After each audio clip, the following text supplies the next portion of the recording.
Zigzag and One, a place where we honestly discuss how to embrace the zigs and the zags in our crazy lives. Running away is not an option. Living in defeat is not an option. Instead, learning how to keep moving forward is what we'll do together, one nugget of wisdom at a time. Your host is Melanie Brown. She's navigated a few zigs and zags in her life with the determination to never give up. Expect great stories and lots of laughs. Are you ready? Let's do it.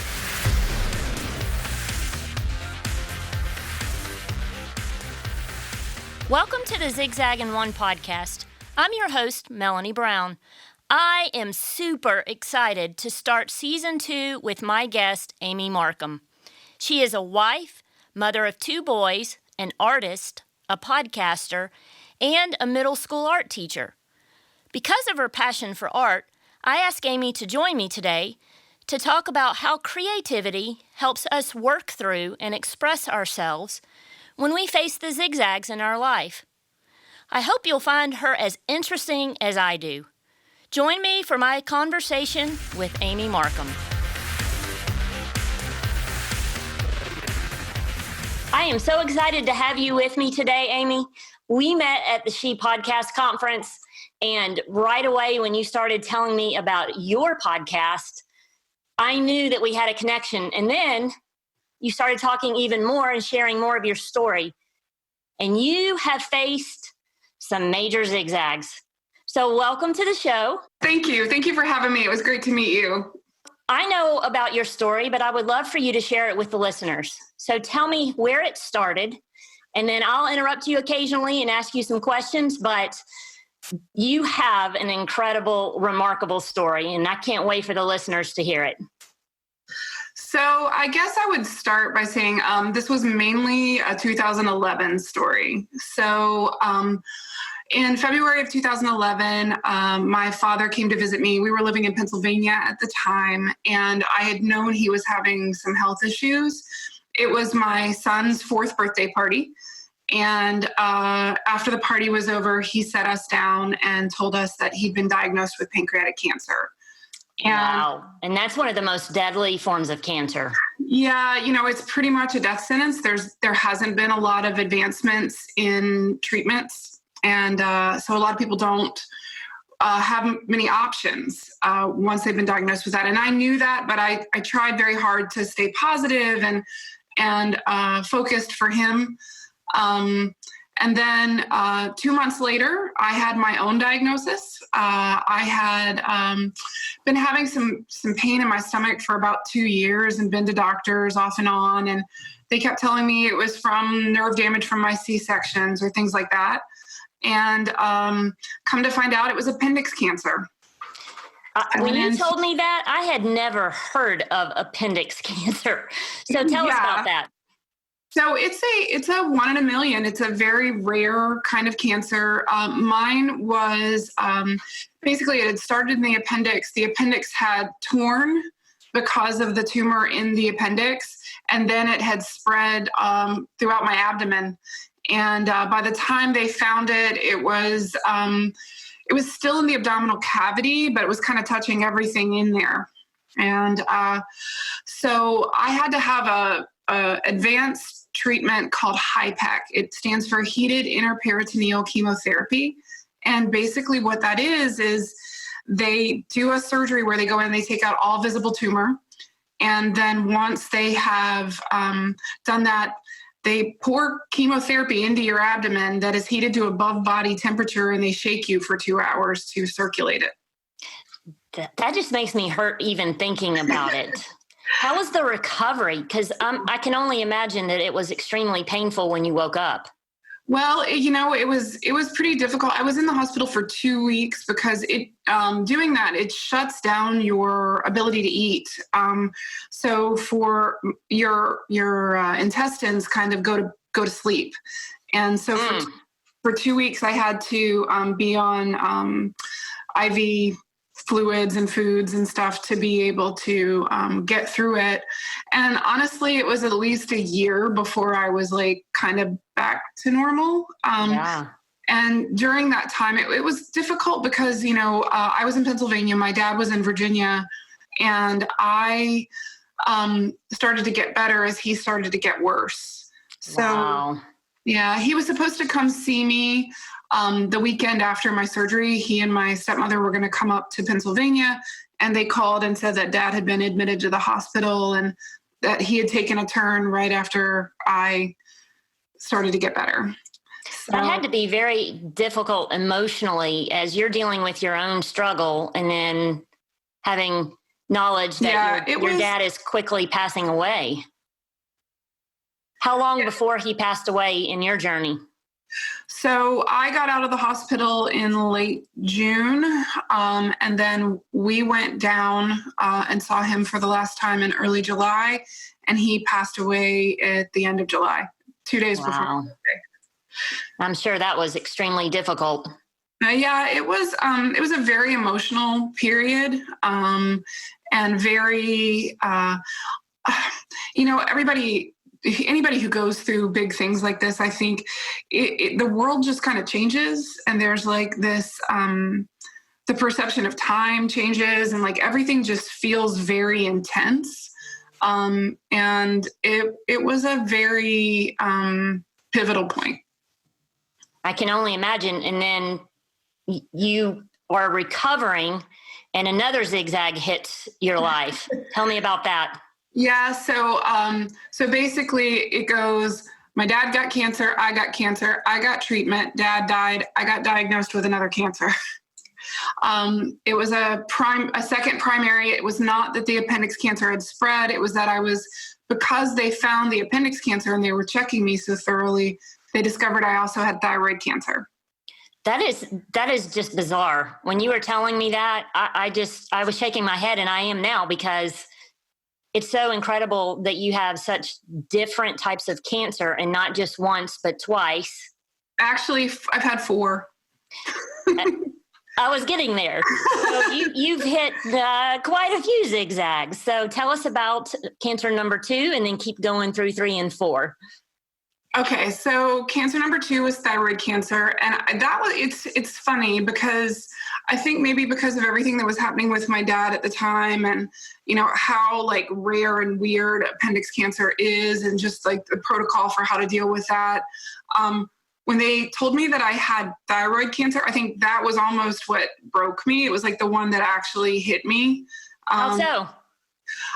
I think that I had built up so much to deal with everything else that had happened, and I thought I was through it. I thought I had, I was like, okay, I've dealt with Dad and then his death and then his funeral and my own recovery, and I was on the road to recovery, and then to be hit with another one, I was like, oh, if I'm supposed to die, let's just do this, is kind of how I felt at the time.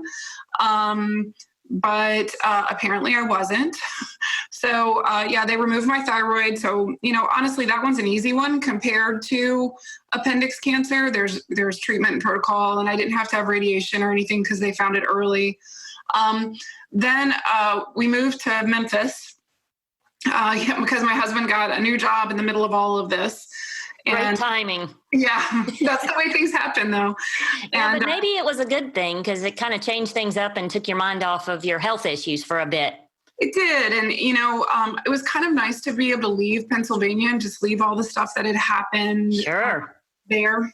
And so we ended up in Memphis, and I went back to work as a teacher. I teach art, and then found out that I had melanoma on my wrist. And that was weird because the doctor was really bad. And I went in, and I had noticed a change, and the doctor was like, oh, it's nothing. I was like, well, can you take it off just to make me feel better? Because I'm nervous about it. And then they contacted me, and they were like, you need to come in immediately. It's like the worst kind of melanoma. We need to do a bigger surgery. So, and then and when was that? What year? Because I know you started in 2011. Yeah, that was 2016. And then over the summer, like this summer, I had a little melanoma, squamous cell is what they called it. It's not melanoma, on the side of my face. So, it's just been like, I feel like I regularly get a little tap on my shoulder that I'm not here forever. And I might agree with you on that. Yeah, it's just a little a little reminder. But in a lot of ways, it's as difficult as it has been. It's also like I tell people that cancer has been the best teacher I've ever had. So okay, I love that statement, but you're gonna have to unpack that. So, before I got sick, before Dad got sick, I was a stay-at-home mom. I had been a teacher for a while, and my husband's job had moved us to Kansas City and then to Florida, and then we were in Pennsylvania. And I love being a mom, don't get me wrong, but I didn't know where I was really. Yes. I had kind of lost myself in the process, and I've always been an artist, and I had disconnected from my creative practice and kind of began to think that art wasn't important. And when this all hit, that was the thing that I fell back on, and it really reminded me of part of what I'm here for, I think. So despite the fact that it was horrible, sometimes I think it is the things that push us and challenge us the most that remind us why we're here. That is beautifully said. So you touched on a couple of things that I want us to carry into. One of the things that you didn't mention that I think is an extremely important part of your story is how all of your cancers are related to your childhood and your dad. So if you would share that part blew me away. Yeah, so I grew up in Lynchburg, Virginia, and my dad worked for a Navy nuclear fuel plant that was there. And from 1982 to 1992, the company was telling the employees that they were a low-risk facility, which meant that there was no protocol in place for the employees to have to change clothes or shower before they left, things like that. And the truth is they were a high-risk facility. So my dad was probably bringing radiation home on him my whole childhood. And wow. We know that his cancer and all of mine can be connected to radiation exposure. I still am stunned by that, even hearing you say that again. Yeah, it's and the company paid a settlement to employees that had this happen, but there's no I don't know what the right word is. There's nothing in place for children. Because as of right now, I'm the only one that I know of that has manifested in this way. Such an incredible story. I'm blown away. And I love what you said, and I want us to circle back around to it, is how you lost that creative part of you and how you found it again because of your struggles. And I think that is such an incredible thing for us to explore, because you are an art teacher and you are also an artist. And so that's why I wanted to have you on the show. Not finding out that you are a 4-time overcomer was not part of the original conversation. I was so interested in how you embrace creativity and how important it is in your life, and how you work through things. And that was part of our conversation. And then you told me about being an overcomer when I shared about my ministry and the podcast. And so we've got to talk about the creativity. So you are an art teacher, and I found this quote that I have always found so interesting. The creative adult is the child who survived. And that goes right along with you as an art teacher.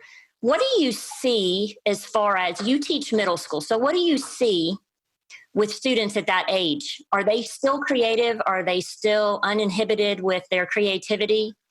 Or do you find that they're starting to close off and be critical of themselves? So I've taught at every grade level, and I actively pick middle school. It's my favorite. And mine too. People tell me I'm a crazy person because of that, but I believe they're right on that pivotal point that they still have the openness of childhood. And as puberty comes, they do there's a veil that falls over them, and they start to lose that creativity a little bit and pin themselves into a box a bit. Yes. try to grab a label. But at the same time, that struggle to find that label and what they are, the creative process is very important to that. So I think I get to be there at a really important point for them. So how do you find that creativity is good for those kids, especially the ones that I think about in my own experience with teaching that are struggling at home? And it could be a health issue themselves, could be their parents, could be financial struggles in their home, could be not having the type of food that they need. In our day and time, as you know, kids are struggling with a lot. And how do you see that art and that creativity helping them? What I would say is I feel like a lot of times in the current world situation, kids have to pretend like they're fine, no matter what. And sometimes through art, it's almost like a journaling practice. You know, we do sketchbook assignments where I'll give them a topic, and a lot of times they can really kind of look at themselves in a different way, and they can share something, sometimes through an image that they can't share with words. Sometimes just the way they color something. I have an image in my head that one of my students did in a sketchbook that was it was like a kid in a corner, and there was this shadow figure, and all the shadow figure had all these words in it of things that people said to them that made them feel small. And but by doing it, you know, other kids saw that and were like, wow, I understand that feeling. So it also makes them understand that they're not alone in the process. Yes. So, and, you know, not every kid is an artist. I teach an advanced program and a standard program. And I get a lot of kids that are like, oh, I wanted to take gym, but I got stuck in here. But it's surprising how often those kids are the ones that need it the most. And that they don't necessarily see themselves as an artist, but there's still stuff they're trying to express. And I love that. And I know exactly what you mean, because I have had some kids not necessarily be upset about art, but be upset about PE because they're so inactive that the thought of going to PE every day and moving their bodies just horrifies them. So, yep. but I have seen art be something that the kids absolutely look forward to because, as you said, they get to express themselves. And so that's a great segue into what I really wanted us to cover today is how creativity and art in any form is a great healing process when we're going through struggles. So can you talk to me about that? Sure. Like I said, I had been an artist. I'd been to art school. I had been a teacher and then kind of let it go. And for me, I do believe that if you have a passion or you have an interest and you have grown that passion or interest in any way before adversity comes, it is something that you'll fall back on. And so for me, that was creative expression. It was art. And it became a vehicle to get me through the experience. What do you mean by that? So I'm going to interrupt you because I like that, but I think so many people that aren't creative and aren't artistic wouldn't understand what you mean. I feel like I'm a creative person, so I got that immediately. But can you unpack that a little? Sure. And, you know, for me, it's art. For somebody else, it might be cooking or it might be working on cars. But whatever skill or passion that you've had that you're trying to work through your life to get better at, like we spend time developing skills in our hobbies and our interests. Like, yes. And you'll work hard to like, you know, learn to overcome like a deficiency that you have with that skill. So when real adversity comes in your life, you've had this practice of dealing with that challenge in your for me, it was creativity, but whatever your interest is. And so then I took that I've learned from my hobby and learned from my interest in art and applied what I'd learned there to dealing with adversity. And it helped me understand how to overcome the things that I was dealing with. So you shared with me when we were chatting that you had an art book that you went to and put stuff in during the times that you were struggling. I found that to be so interesting as a collection almost of your journey through overcoming. Can you tell us about that? Sure. There's a program called the Sketchbook Project, and it's run through the Brooklyn Art Library. And anyone can do this. You contact them, they send you a book, and you pick a theme, and you create around that theme. And then when it's over, when you finish the book, you mail it back to them, and it becomes part of their collection. So I bought a book in 2011 and kind of did a page for each month of what I was going through. And I'll be really honest, when I look back at it, I'm like, wow, I was definitely naive in my ability at that time.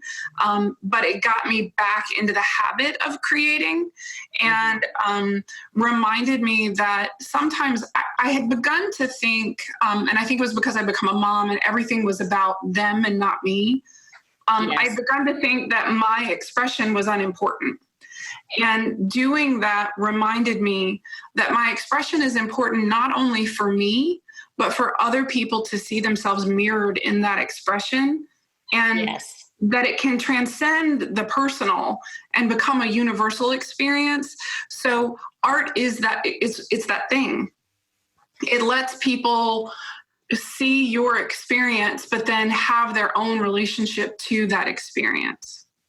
And that's what art does for me as well. Because when I go to a museum or I see art anywhere, I almost kind of jump into the artwork and I think about, how does this relate to my life, and what can I take away from it? Not to steal from the artist, but what can I learn from it?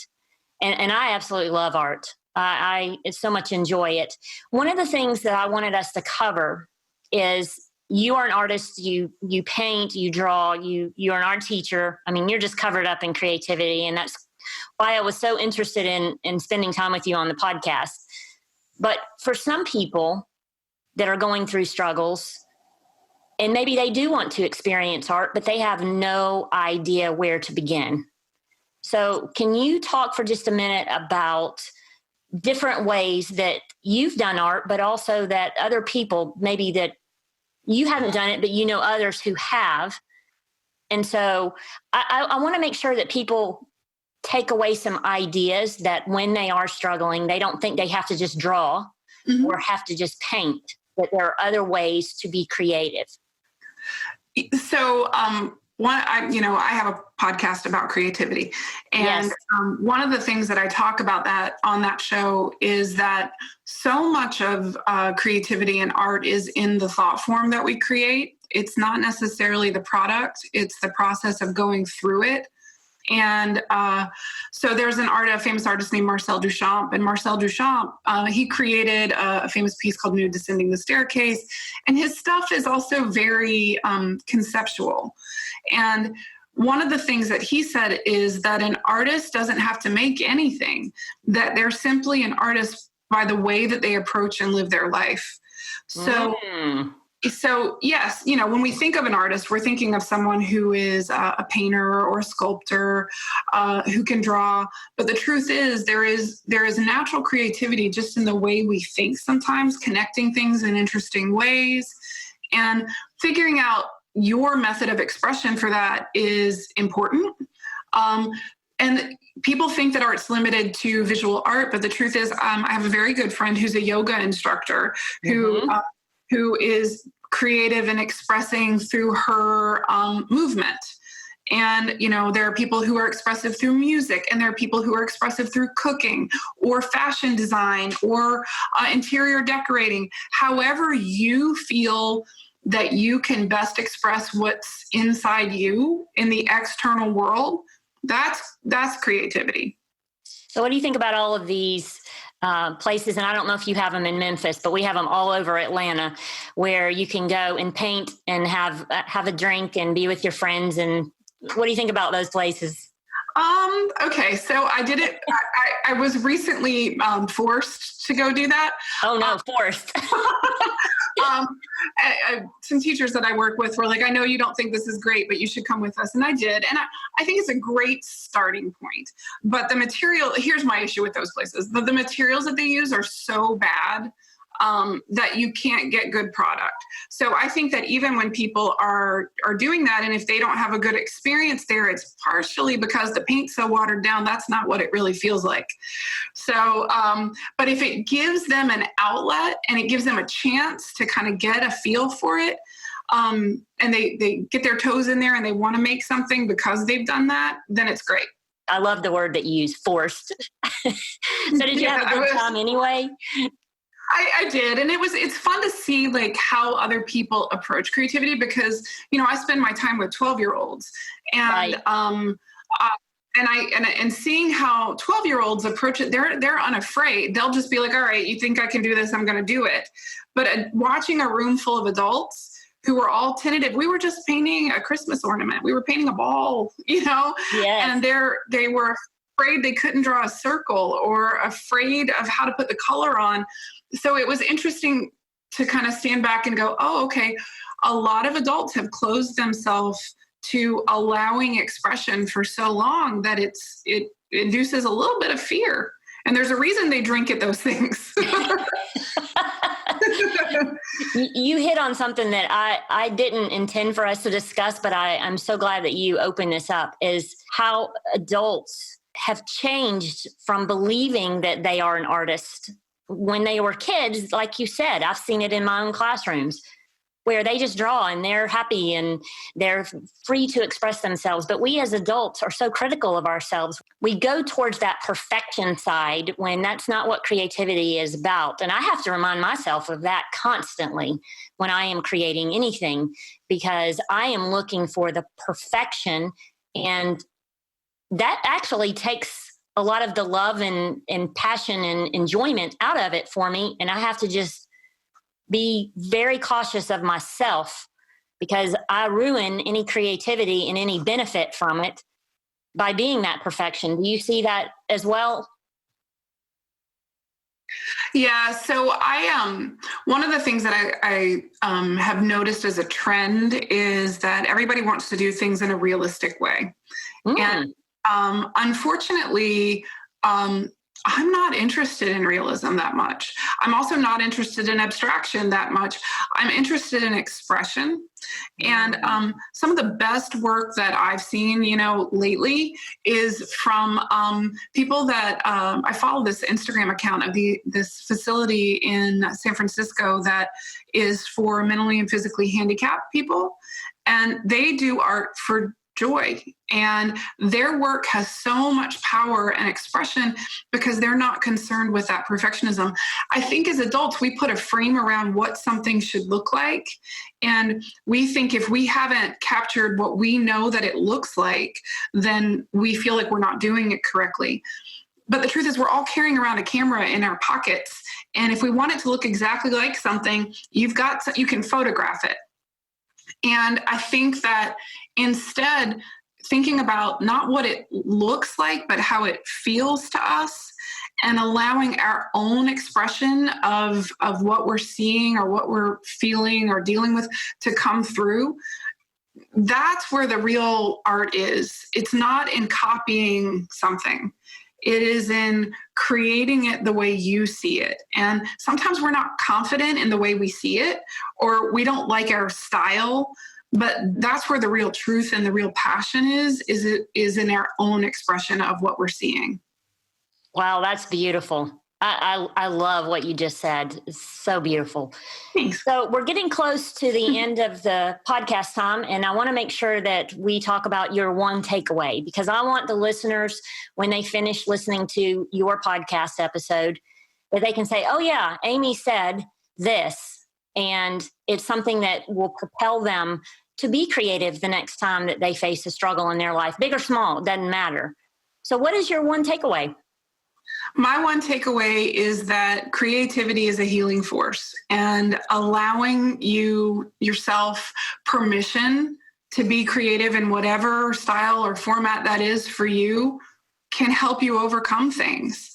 It can be a vehicle to pull you through difficult times and adversity. Well said. And I am a believer in what you're saying, because I know it has worked in my life. And that's why it felt so important to me to have you on the show, because I wanted to make sure others were able to experience the benefit and the joy of creativity in their lives. So before we disconnect, I want to make sure that we talk about your website and your podcast, because that was what was so interesting about you when I met you. So I want to make sure that the listeners get to experience all of your great stuff as well. Mm-hmm. So your website tagline, I loved, says creative living practices to deepen and enrich our life experiences. Beautiful. So I want you to share your website address so that people can go and look at what you have, and then also experience the three links that you have. So you have a link to your podcast, you have a link to online courses that you're developing that people can partake of, and then you also do creative consulting. Yes. So tell them how they can access all of that. So you can find me at Starling Creative Living. And I picked Starling because if you've ever seen a flock of starlings move, everybody kind of knows their part, and they're part of the big unfolding and the dance. So if you are doing your own creative movement or creative stuff, then you're contributing to the movement of the whole. So starlingcreativeliving.com. And I have a podcast that's basically a class if you start at the beginning and work your way through. And I am currently developing some online classes around the themes that I cover there. And the creative consultation is mainly if you're just kind of getting started on the journey and you want somebody to hold your hand to get started, or if you're an artist working and you need somebody to look over what you're doing and see if you're communicating your message fully, then I help artists kind of hone their vision a little bit. Fantastic. And so your podcast is called? It's called Starling. Okay. I just want to make sure that all the listeners have that information in case they would like to listen. Great. It has been wonderful having you on the show. I knew when I met you that you were such an incredible force with who you are as a person and how confident you are.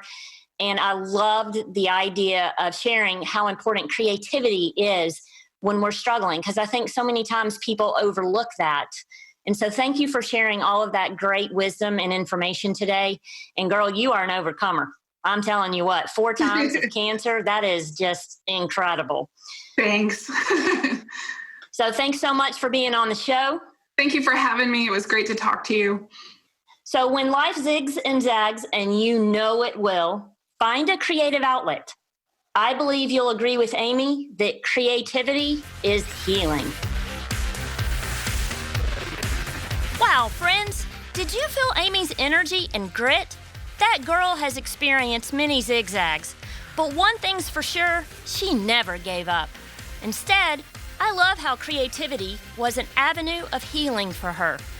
I hope you'll experiment with some creative outlets the next time your life zigs or zags.